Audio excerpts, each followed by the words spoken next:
pengen nih, tapi ya kemarin telepon rumah kelihatannya kakak juga belum bisa terima. Ya aku kalau sama keluarga itu kebaikan mereka saat aku dulu waktu sako atau gitu, gimana ya, sedih ya, karena waktu itu Mar nggak pulang, tapi ya kepiye meneh lah, aku nggak tahu, tapi se-welcome apa masyarakat sehelo aja aku ya.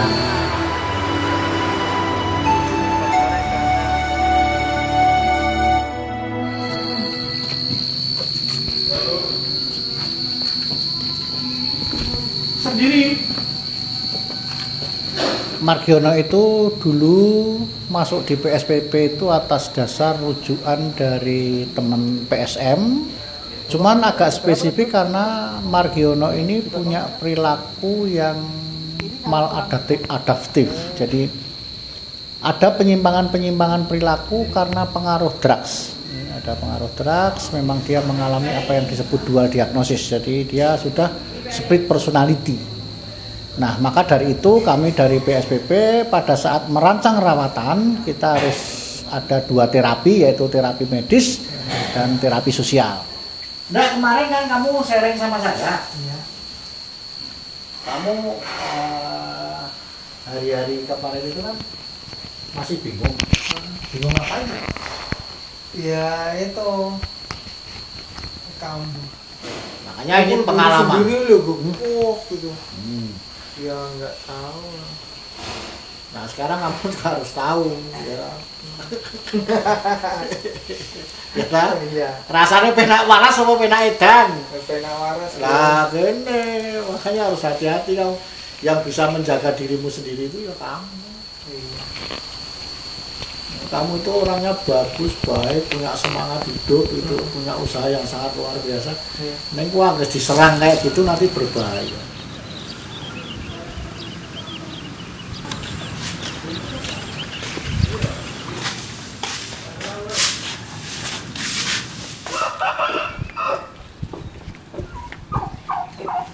Bambang setahu saya orang yang baik. Hanya saja memang perjalanan hidup dia, Tuhan menghendaki dia datang kepada saya melalui satu proses yang sangat panjang. Pada mulanya satu keluarga dengan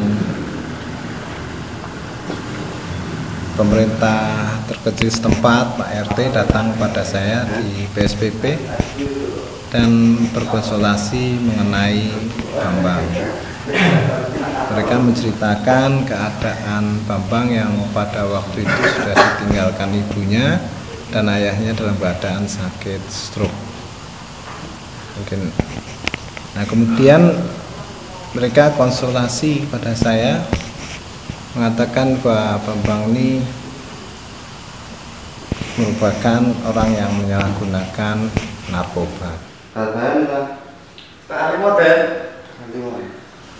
Dan seperti biasa saya dengarkan keluhan mereka. Kemudian saya bertanya apakah sebelum ini ada perilaku penyalahgunaan narkoba. Mereka mengatakan ya.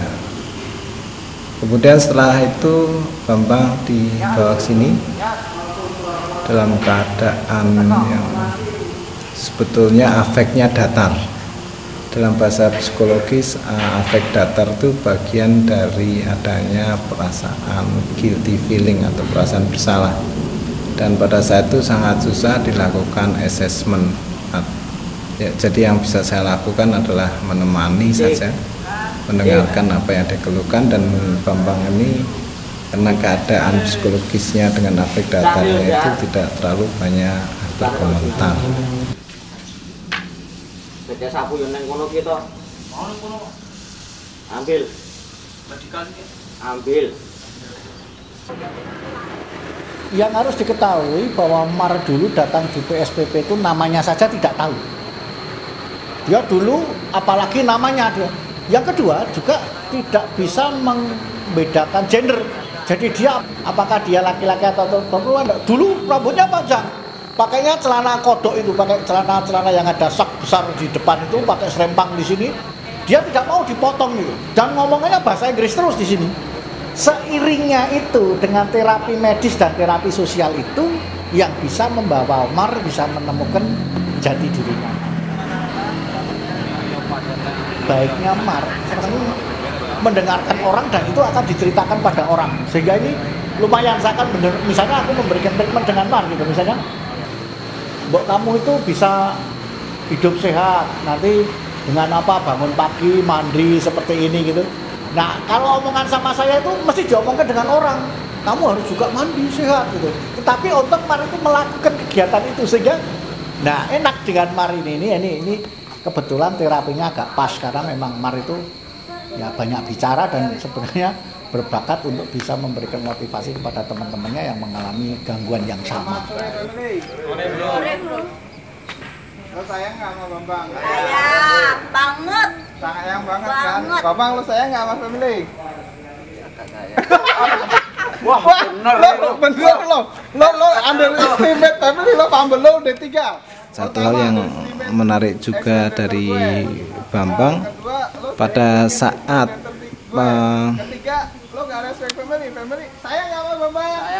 penyakit gangguan psikologis psikosomatiknya itu turun, saya bisa melihat pada diri Bambang ini sebetulnya ada hal yang menarik. Satunya yang menarik itu dia familiar. Ambil apa? Ketawa lagi. Lu pikir main-main nih? Serius? Bang, respect bang. Bisa respect dong bang. Jagoan di sini ketawa-ketawa, nggak respect sama family. Siapa nih kita lu anggap? Siapa, Bambang? Tanganmu nggak ngepal, tanganmu. Udah lama ya gue pendem-pendem. Gue gangguin terus menerus, aku diam. Pambel lu apa? Kenapa sampai berdiri di situ? Jawab! Nggak pakai ketawa! Jawab!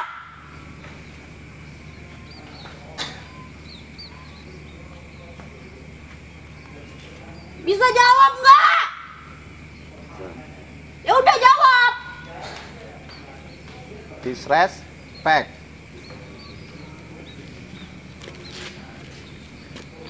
Pikir main-main nih kita sekarang. Di family lu di sini yang bantuin lo. Kalau nggak sayang sama lu ngapain aku bantuin? Ngapain Bambang? Ngapain aku peduli Bambang?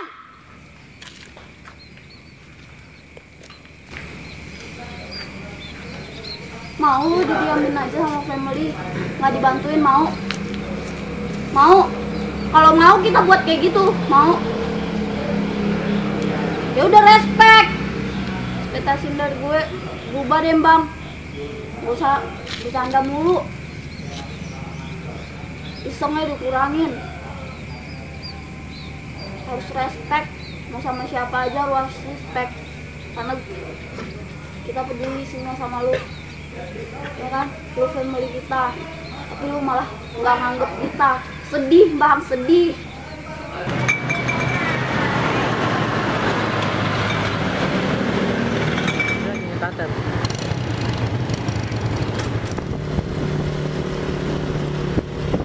Ya nah aku sebenarnya nggak sebebas kayak dulu sih, daya jangkauannya gitu loh. Cuma kecil tapi ya walaupun kecil bagus juga kalau saya berembang. Ya tapi ada manfaatnya juga buat aku.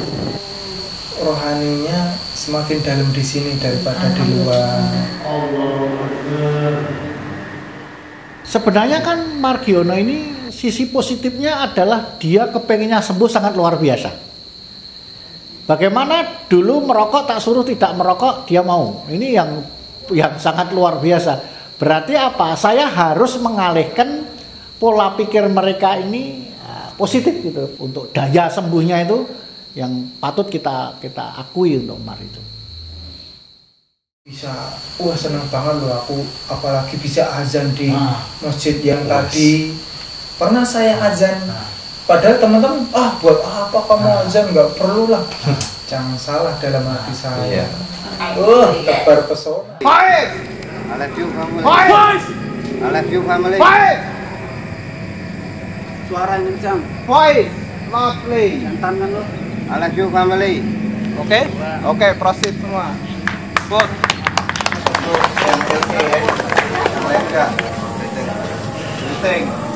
Sholat sikit. Selamat malam. Imam Maaf sih kayak. Selamat malam tuh. Itu soalnya sini. Selamat malam Sofi. Malam. Selamat malam Asaf Joshua. Kopi siapa ini? Selamat malam family. Malam.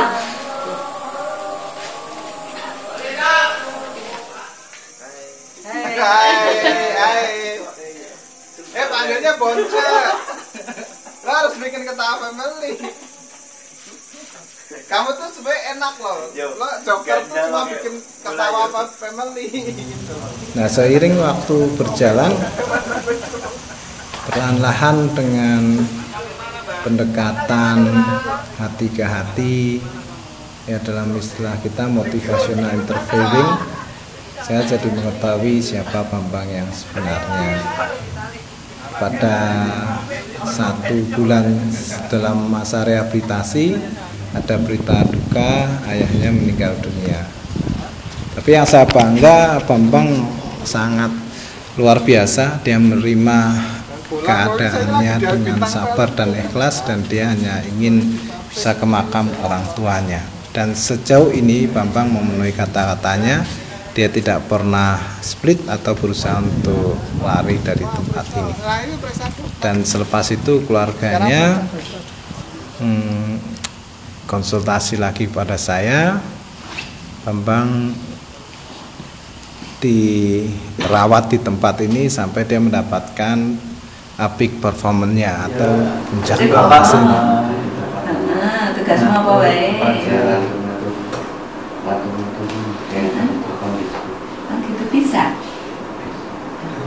Terus semua visiannya muncul lah ya. Kadang-kadang masih muncul. Kalau lagi jadi cek muncul visian, bingung orang. Enggak.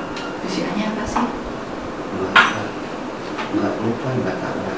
Oh, sudah nggak diperhatiin ya, berarti visian itu sudah tidak mengganggu kegiatanmu. Nah, tidurnya bisa?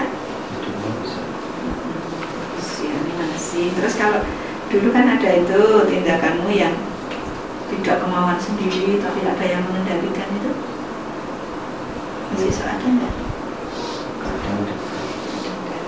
Sebenarnya Bambang ini pribadi yang memiliki secara psikologis 3 keadaan perasaan bersalah yang dalam paradigma Just the Lion tersebut guilty to self, perasaan bersalah pada dirinya sendiri. Nah, perasaan bersalah ini semakin hari semakin bertuntut, tanpa ada kemampuan coping untuk menyelesaikan masalah, maka dia mengalami depresi. Tarik nafas panjang, relaksasi, coba diperagakan nafas panjang. Dan kemudian keinginan keangannya terhadap orang tua itu juga menjadi stimulus yang lain yang menguatkan perilaku itu. Tapi kita bisa hati ke hati. Saya dengan Bambang dengan konseling yang lepas daripada teori, artinya saya sebagai seorang konselor memang kadang-kala pendekatannya itu lebih ke pendekatan manusiawi. Betapapun juga dari sisi Bambang ini yang saya lihat adalah sisi yang bagus. Dan ternyata di luar konteks teori itu Bambang malah bisa seperti sekarang. Itu pun juga karena konselernya banyak Al-Fatihah ya.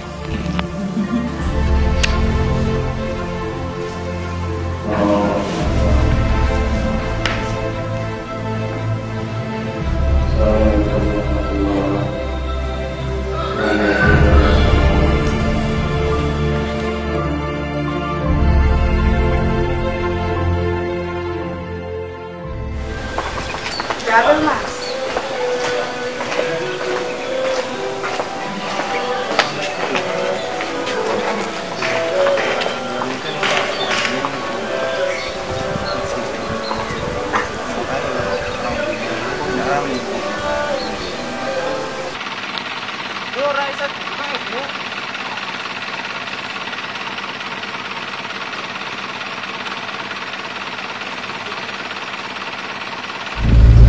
aku kan kembali UJT itu kan juga siap-siap nanti kalau balik ke kampung, kalau bisa dagang lagi ya syukur. Terus ya pengennya juga cepet balik gitu pengennya, tapi ya kemarin telepon rumah kelihatannya kakak juga belum bisa terima. Jadi jaga kayak aku lah.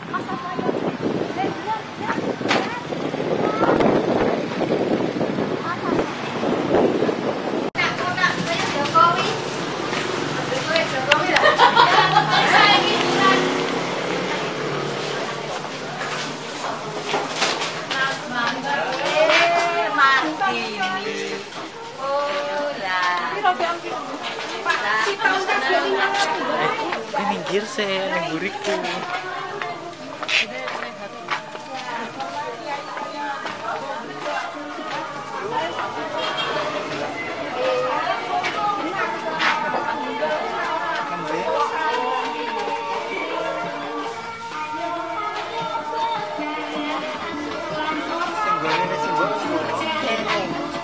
Orang bayar ya.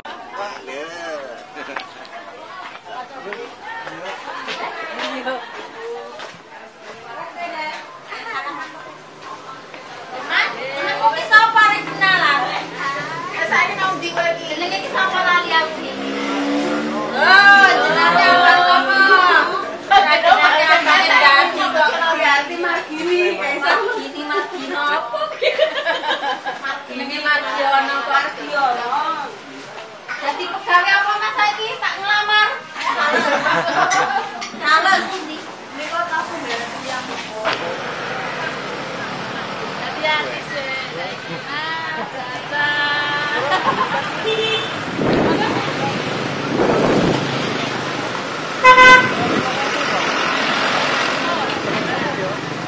Oke Mar, bentar lagi kamu akan pulang.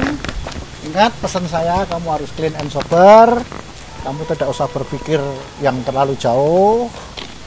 Pikir tetap masa depan, jangan sekali-sekali kamu war stories ya. Saya yakin kamu bisa ya. Nanti mudah-mudahan setelah kamu pulang bisa menemukan jati dirimu, karena kamu di PSBB sudah belajar, bisa ngacak ya. Itu aja pesan saya. Mudah-mudahan nanti keluargamu juga bisa menerima, bisa segala sesuatu. Tapi jangan takut, saya sudah mempersiapkan, sudah berbulan-bulan untuk mempersiapkan supaya keluargamu mau menerima. Saya sowan hari ini dalam rangka mau mengembalikan Mar, ya, karena Mar di sana pendidikannya juga sudah selesai dan sudah dinyatakan sembuh. Meskipun nanti saya akan membawa rujukan ke Mar ke rumah sakit karena Mar memang harus menggunakan obat itu secara rutin. Monggo mulai hari ini saya serahkan Mar kepada keluarga mangke dos pundi, tetapi tetap saya akan mengadakan pembinaan terus menerus. Jadi nanti saya tidak akan berhenti begitu saya serahkan terus saya selesai, tidak. Kita masih punya tugas, masih punya beban untuk mengawal Mar supaya bisa segera kembali lagi ke masyarakat. Nah, dos pundi Bapak Ibu kesiapanipun panjenengan nampi Mar. Mula tak aturi jujur, piye saiki dengan kepulangan itu kira-kira suka dukanya kayak apa sih gitu kan? Kayak apa suka dukanya? Ya senang nih kalau pulang itu bisa nengok di rumah. Tapi besok-besoknya itu sebelumnya saya belum ngomong duluan gitu. Ya. Besok-besoknya gimana kerjaannya Margi gitu. Pengennya kalau pekerjaan, maksudnya pekerjaan tetap itu bukannya luntang-lantung di rumah. Kalau bisa yuk ada kerjaan menetap. Karena di rumah sini pekerjaannya di sini jarang. Banyak main di sini, nganggur. Tapi kalau di sana kan ada kesibukan.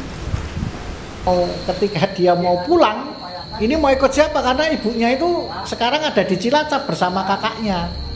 Nah, sehingga Mar ini kalau pulang ke rumah juga tidak ada yang mendampingi gitu, tidak ada yang teman untuk sharing, sehingga ini sangat berbahaya. Sedangkan kakaknya yang ada di rumah itu ya karena punya istri mungkin ya. Jadi mungkin tidak mampu lah untuk memberikan nafkah Mar. Nah, sedangkan Mar di sana kalau bekerja juga lapangan pekerjaan akan lebih sempit. Meskipun dari kita sudah memberikan bekal modal, yaitu alat-alat untuk buka bengkel, tetapi tidak semudah itu untuk buka bengkel Mar, karena ya kita harus pikir tempat, dan juga masih ada jas dari masyarakat, ada a priori dari masyarakat bahwa apa ya bisa untuk bisa memperbaiki sepeda motor gitu. Jadi masih tanda tanya. Nah, maka dari itu Mar tetap saya pertahankan untuk dia bekerja di sini, karena di rumah juga tidak ada teman untuk sharing, nanti akhirnya akan bisa dapat. Mar sekarang itu sudah tidak seperti Mar pada saat dia sakit. Mar ini sudah kembali kepada Mar yang ketika kecil gitu kan. Cuman ini perlu dorongan, perlu dukungan, perlu orang menganggap positive thinking, dianggap harus kesetaraan. Jadi ada dengan masyarakat itu supaya setara, tidak ada ini ini korban nafsa, dia sudah gila. Tidak, tetapi sekarang sudah menemukan jati dirinya Mar. Mar harus punya besar hati, Mar juga harus punya tanggung jawab hidup di masyarakat, Mar juga harus bisa bersosialisasi. Nah, di sini kita ajarkan bagaimana sih bersosialisasi yang baik tanpa didukung dengan masyarakat di sekitarnya, ya juga impossible kalau Mar bisa nanti dalam clean and sober itu bisa tough bener. Oke, pesan-pesan aku buat orang-orang yang mungkin pernah melakukan seperti saya, yang lebih positif. Karena apa? Setelah kita tahu jalan yang lebih positif itu walaupun susah untuk dilakukan, tapi percayalah kalau bisa meninggalkan yang negatif, kamu akan lebih menjadi diri kamu yang sempurna. Saya tidak terlalu jauh, saya untuk Bambang agar Bambang berpikir cukup hari ini aku berpikir tentang kepulihan. Kalau mimpi memang besar, dia ingin jadi orang kaya gitu. Saya sebagai seorang kanseler dan juga orang yang dianggap sebagai papinya, ya saya berharap itu bisa terwujud, karena Tuhan bisa melakukan apapun yang tidak pernah kita pikirkan.